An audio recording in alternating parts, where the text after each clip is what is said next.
Thank you. It is a very high pleasure for me to be here today. My name is Abelardo Pardo, and as I have been introduced, I come from Australia, the University of South Australia.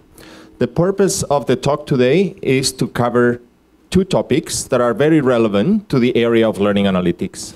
But before I start discussing the topics, I'd like to give you a bit of an introduction of the research group that I'm part of at the University of South Australia. I am a member of the C3L research group, and it's a group that has a mission that I think it connects with most of the things that have been discussed so far, which is trying to understand this human and artificial cognition interaction. That's part of our mission. But we also have a very practical and application impact. Therefore, we are sitting, I think, at the space that is connecting with most of the things that have been presented today. The other thing that I'd like to convey to you is the existence, for those of you that don't know it, of the Society of Learning Analytics Research, of which I am the president. This is an international society that has been very active in this field, and the main purpose of it is to bring together the community of researchers and practitioners. It is a very diverse society, as you can see. We currently have 260 individual members, and one of the things that makes us very proud, on top of that, we also have 128 student members. This means that it's a field that is evolving very quickly, and it's a very promising future because we have a lot of students. We're also very happy to be representing, or to have representatives from 27 countries, and the society has one special type of membership we call institutional membership, and currently we have 16 universities all around the world. These are the current institutional members, and I am very happy and very proud to announce that University of Kyoto has joined an institutional member. Thank you very much. And as you can see, we have a very wide representation from Australia, United States, Singapore, New Zealand, Germany, Netherlands, United Kingdom, and Canada. So this is a society that is very active. This is a society that brings researchers and practitioners from all over the world. As you can see, that representation, it's spread all around the world. There are some areas that need a little bit of outreach. We have a very strong presence in Asia, as you can see. Obviously, a very strong presence in the US as well. But our spirit, our strategy is to try to increase these numbers, to try to welcome you to this society. The society also has a very strong compromise with how do we disseminate research. These are two initiatives we have right now. The Journal of Learning Analytics. It's a journal that is now in its current 4th volume. It's been 5 years that we've been pushing this journal, and it's about to be indexed. We are in the process of having the journal indexed. We also published 2 years ago the Handbook of Learning Analytics, a humongous effort by a lot of the best researchers in the field to put together seminal work, seminal papers for people to understand the field. And the best part is that both of these resources are open content. We have a very strong commitment from the point of view of the society to make sure that we create impact that is available for everyone. The other couple of events that we have planned that I'd like to convey to you is the upcoming Learning Analytics and Knowledge Conference in Frankfurt, which I encourage you to start checking because the deadline will be in September. I'm also very happy to announce that this is the 2020 edition. The 2022 edition of this event will be hosted by the University of Kyoto here in Japan. We're very excited about that. The other type of activities that we host is a doctoral consortium. In this event that I show you here, the Learning Analytics and Knowledge Conference hosts a doctoral consortium. And it's our way to make sure that this number of students are properly advised. We help them.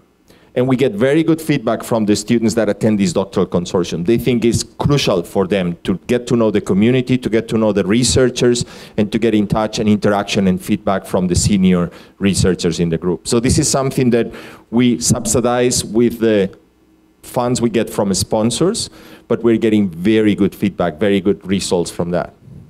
And another event that is coming up, this is different from the research conference, is the Summer Institute in Vancouver. This is a 3-day event, very intensive with a lot of workshops, practical sessions, keynotes, and it's our way of offering researchers and practitioners the opportunity to train and practice most of the techniques that are in the area. So hopefully I convey to you the structure of the society. We have a lot of interest on connecting with as many researchers as possible. I am very pleased to see the amount of interest that learning analytics is raising in Japan. Also the wide variety of activities and initiatives that have been presented and discussed. It is very refreshing to see this type of interest, and I'd like to extend you an invitation to connect with this society and explore membership, attending the events, participating. I want to talk to you today about 2 things that I thought it would be interesting for this community. The first one, I would like to tell you a little bit of an overview of different initiatives at different layers of learning analytics. When we think about learning analytics and we think about higher institutions, I will present to you 3 layers that sometimes need to be considered differently. The other thing I want to talk to you about is once we try to embrace institutionally and education learning analytics, we struggle with the right structure. We need to think carefully, what is the right institutional structure that would be ideal to deploy learning analytics? And I'll give you 4 examples of structures that we have been observing from the point of view of the society, from Solar Society. So let's start first with learning analytics layers. A few years back, about 7 years ago, my colleague Simon Buckingham-Cham published a report for UNESCO trying to divide the layers of learning analytics into 3 elements. The one at the top is what we call the macro, and that refers to regional initiatives or perhaps state initiatives or perhaps national initiatives at the level of the entire country, like would be Japan. Meso, which is institution-wide, and then micro, which says here individual user actions, but I want you to think about that more at the level of a course or a subject. Okay, so 3 levels. Macro, entire country. Meso, institution. Micro, low level of the institution. So let's start looking at examples in these levels. The first one probably that is simple to understand and is fairly straightforward is at the level of the institution, at the meso level. For each of these examples, what I'm going to show you is what is the problem that is being solved, what are the required resources and structures, very quickly, I cannot get into a lot of details, and most importantly, and this is something that is at the heart of this event, the evidence of success, which is the crucial part. So first example, this is the typical example that is very easy to understand and a lot of institutions have in place. It is at the meso level, and is student retention. And this is my way to represent pictorially what happens in here. Typically, this is a simplification, but it's just to put the problem in context. We have a database of data that is collected from all over the place, and it's very challenging to create this database.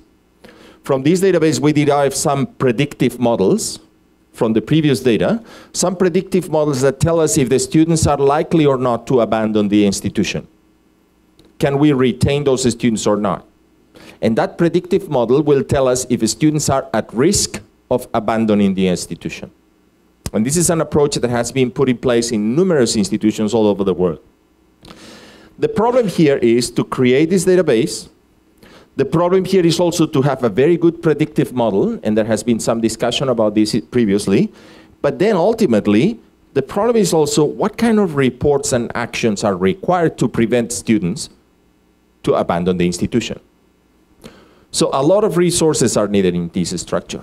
A lot of effort is required to create this database. A lot of expertise is required to produce this predictive model. This predictive model has to be good, has to have a good prediction feature. But also, it is very delicate and very challenging to deploy these actions. What is the evidence that we need to verify if this is working? Fairly straightforward. The evidence is when we increase our retention rate. If we have 1 year in which 50 students abandon the institution, and the next year after having our model, the data, the actions, we reduce the number of students that abandon the institution, then we can claim that we have a little bit of evidence that points to that increase in the retention mode. This is the typical scenario for learning analytics. But remember, this is at the meso level. Let's look at other initiatives. Let's look at something that happens at different levels. Let's look at the next scenario. This is at micro. I want you to think now, what would be a competitive and compelling evidence of the use of learning analytics at the level of classroom? And there are quite a lot of research initiatives here in this domain. A bit more complex, this picture, a little bit more of detail, because some things are happening in a learning environment. There is an interaction between instructors and students and the learning environment. We are collecting observations into a database. We have the possibility of analyzing and reporting, and we also have the possibility of predicting behavior. The main difference here is that the objective is not necessarily retention. The objective here is to make sure that the students are engaged and they have a quality of the learning experience. So the structure is very similar. The main difference is that we have this learning environment here. Of course, we have to also consider reports and actions, and in some cases, these reports and these actions may turn into changes in the learning design. But this is at the level of the classroom. You have to think, what is the instructor deciding to do with the data tomorrow? Or what is the algorithm predicting to act tomorrow in a course? And that course has a context, that subject has a context. So it's a very different scenario here, right? The problem is now increased student engagement and attainment. It's no longer retention. We are at the micro level. The resources and structure, this gets very complicated because we need data collection infrastructure that requires technical expertise. We need combining multiple data sources from the LMS, from student registration systems, demographics, even more complex. We also need data management policy. This is an administrative task. Who owns that data in the institution? How do we make it available to the instructors? We also need this predictive model as before. This is expertise from a data scientist. We also need, and this is very delicate, the contextualization of the learning design. The way I deploy this model in a course on pharmacy may be different from the way I deploy it in a course on mathematics. It needs to be contextualized. And this is where things get even more challenging because different courses may require different schemes. We also need, and this is something we've seen in most of the institutions, a clear vision from the leadership of the institution. If you have one or two academics, instructors that are doing this on their own, they won't last. These initiatives will not survive. You need a clear leadership vision that says, our university would like to explore this model to make sure that we gather evidence that we are giving the students the opportunity to engage better with our educational experience, and they're also improving their results. That would be the evidence we get from the micro level, and this is challenging. One of the main challenges comes from the variety of elements here, and I'll get a little bit more into that detail about this. But this is the type of frontier that we need to explore from the very broad level. Okay, micro level. Let's go to the third example. This is between micro and meso. So it's at the level of the institution. It's not retention. It's something a bit more advanced. What I'm proposing here is a scheme by which we now look at all the subjects that the students take over the years. We're not looking inside the subject. We're looking at the program or degree. What would be the most adequate terminology? Degree, probably, right? So we look at the degree. Think of someone that is studying nursing or is studying psychology. That student has to acquire certain competencies. And those competencies get acquired over several years. It's not one course, it's several years. We can collect the evidence. We can put it in the database. And that evidence now has a different purpose. The evidence is tracking the trajectory of how students acquire these competencies and at what level. We may start with all the students having low level of competencies, but over the years, we detect how the students are evolving. The idea of this model is not so much retention. It is not supporting the students in one single course. This is supporting the students throughout their professional trajectory so that they hit the market with the right competencies. And we can collect the data. We can also run predictive models. We can analyze, and we can take some actions that could be provide the students with additional information, resources, suggestions, extra actions that are specifically to target those competencies that they need to graduate. So it's a micro-meso type of initiative. The key element here are the competencies. We need to keep track of this. We need to make sure that we know the type of competencies we are requiring. And at the end of the day, we need to go back to our students and coach them, give them those suggestions. You are in your third year of your degree on psychology. We recommend that you work a little bit more on certain competencies. We recommend you expand in these other competencies. This is something that is data-driven, with certain prediction, and very useful for the students. So this model, or this initiative, the problem switches a little bit. Now it's increasing the student acquisition of professional competencies. It's no longer retention. It's no longer increasing student engagement. The resources and structures we need in here are very similar to the previous ones. The most important, perhaps, is this contextualization of the program or degree by instructors, academic designer, and curriculum advisors. We need to detect where are the competencies being acquired, at what level, what kind of activities are connected, how do we track those activities, what kind of data do we obtain from them, how do we apply the predictive models, and what kind of actions do we derive to talk back to the students. I maintain this line in all the models. This needs to happen with a clear vision from leadership. Do not expect this to appear in your institution automatically. There has to be a specific strategic vision from the leadership telling, this is the way we would like to address this initiative at the micro-meso level. The evidence. The evidence would be very detailed account of the trajectory on how students acquire these competencies. And let me give you a driver, or let me give you a motivation why would you collect this trajectory. There are certain disciplines out there that need to get accredited. Accreditation is very typical in medicine, nursing, engineering. The accrediting bodies would love to see this type of trajectory, this type of evidence, where we can say our students follow these trajectories with the competencies, and we support our students through those years in the program using data. So this is another initiative. Final one, at the macro or national level, and this is something that perhaps would apply here in Japan, and I've heard some initiatives that are already in this space. This would be at the national level. The idea to visualize that is a student that goes from education institution to educational institution, and each educational institution collects data about them, about their performance. Perhaps it's an institution that has the previous model and it's collecting how the competencies are acquired. That student, as soon as he gets into the professional world, maybe goes back to do some additional training. Ideally, learning analytics could help combining these databases and apply the same model we've seen before. Some predictive models, some analysis, some reports, and some actions. These necessarily don't need to be the students, it could be the professionals. But it's pretty much the same pattern that we've seen here.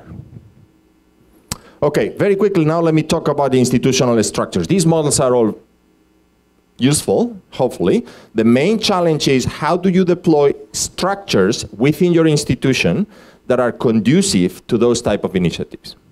What is the number one challenge? All these examples that I've shown before have one common feature. They need a multidisciplinary team. You cannot do it alone with the technologists. You cannot do it alone with data scientists. You cannot rely only on the instructors. It has to be a multidisciplinary effort. And this, from the point of view even of the international society, we have identified is the most difficult barrier to tackle by institutions. So let me tell you then what would be the right structure for this. And let me give you 4 examples. The first one is taken from this publication here at the bottom. It's a publication that appeared a year ago comparing 2 structures of 2 different institutions. The first one is called the Digital Incubation Greenhouse, and it's at the University of Michigan. This is the important structure. The unit that is providing support on learning analytics is this orange box. And as you can see, is directly reporting to an office of academic innovation. So this group in here is inside a structure in the university that has the specific feature of addressing academic innovation. So this would be the element that I was referring to of having a unit that has the clear mandate from the structure that innovation has to happen, and it has to happen in the direction of using learning analytics. This is the unit. Having said that though, the other important thing about this diagram is that it has a lot of connections. Definitely has the connection with the academics. This has to be there, otherwise we will never achieve micro or meso level of initiatives. But the other hand, they also connect with, in this case, the Center for Research on Learning and Teaching. So this institution here in the University of Michigan, it's a combination of research and implementation and deployment. It has a strong component about monetization. It's an incubation greenhouse. There is the possibility of products spinning out of this element. But the ultimate goal is to support academics through the use of learning analytics, informing your design with the connection with the Collaborative Learning Center. So this is option number one. Another structure, this one is in Australia, in the University of Technology, Sydney, and it's run by my colleague Simon Buckingham-Chum, and it's the second structure that appears in this publication. Slightly different, look, the element or the lab or the entity that now is in charge of using learning analytics reports directly to the DVC education. DVC stands for Deputy Vice Chancellor. I think the equivalent here in Japan would be a Vice President. You report directly to the Vice President. You also connect with academics, but in this case, this lab connects a lot with the analytics of business intelligence and the analytics derived from the LMS. And the final element is, this is the equivalent of this previous model, the Center for Research and Learning and Teaching. Here is the University Teaching and Learning Support. This is the unit that is helping maintaining the LMS, making sure the courses are high quality. So this is a very interesting structure where we still localize here the innovation, but a lot of interaction with other elements. The important element to detect here is that it's reporting directly to a Vice President. That gives a very clear mandate. And this element, or this unit, has a lot of relationship with others. Third example, this is the one I have in my institution at the University of South Australia. Most of the initiatives in the learning analytics space are part of the teaching innovation unit. This teaching innovation unit is providing support all across the university. Our structures are divided in divisions. Divisions have deans, deans have schools, and inside the schools are the academics. This teaching innovation unit provides support across the board, and there is one team that is specialized in learning analytics and is part of this unit.